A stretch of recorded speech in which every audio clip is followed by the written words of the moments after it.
আসসালামু আলাইকুম সবাইকে। প্রথমেই আমি ফতুয়ার পিছনের অংশ নিয়ে নিলাম। এরপর এই পিছনের অংশের উপরে সামনের অংশ বসিয়ে দিচ্ছি। সামনের পাটটি পিছনের তুলনায় 1.5 ইঞ্চি বেশি রেখেছি, কারণ এতে বুতাম ও বুতামের ঘরের জন্য বাড়তি কাপড় লাগবে। আমাদের শোল্ডারের মাপ মোট 10 ইঞ্চি, তার অর্ধেক 5 ইঞ্চিতে একটি দাগ দিয়ে নিচ্ছি। এখন আমি বগলের জন্য 5.5 ইঞ্চিতে একটি দাগ দিয়ে নিচ্ছি। সেই অনুযায়ী একটি বক্স তৈরি করে নিচ্ছি। গলার মাপের জন্য আমি 2 ইঞ্চিতে একটি দাগ দিয়ে নিচ্ছি। গলার লম্বার জন্য 3 ইঞ্চিতে একটি দাগ দিয়ে নিচ্ছি। আবার 2 ইঞ্চিতে একটি দাগ দিয়ে বক্স তৈরি করে নিচ্ছি। ছোট বাচ্চাদের জন্য এটাই যথেষ্ট। গলার বক্সটি তৈরি করে গোল শেপ দিয়ে দিচ্ছি।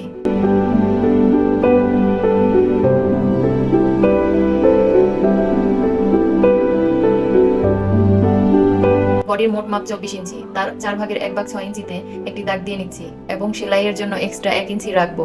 এখন কোমরের মাপও একইভাবে 4 ভাগের 1 ভাগ নিব এবং সেলাইয়ের জন্য এক্সট্রা 1 ইঞ্চি রাখবো। এখন নিচের দিকে 1 ইঞ্চি নিয়ে দাগ টেনে নিব।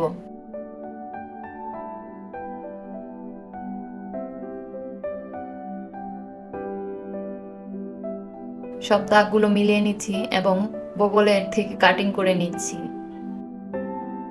ফতুয়ার দুটি পার্ট আলাদা করে গলার সামনের অংশটি কেটে নিব।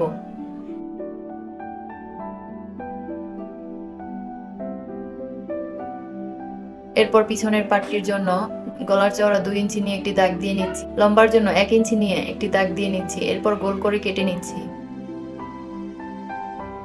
সামনে পাইপিং দেওয়ার জন্য 2 ইঞ্চি চওড়া করে কাপড়টি কেটে নিচ্ছি।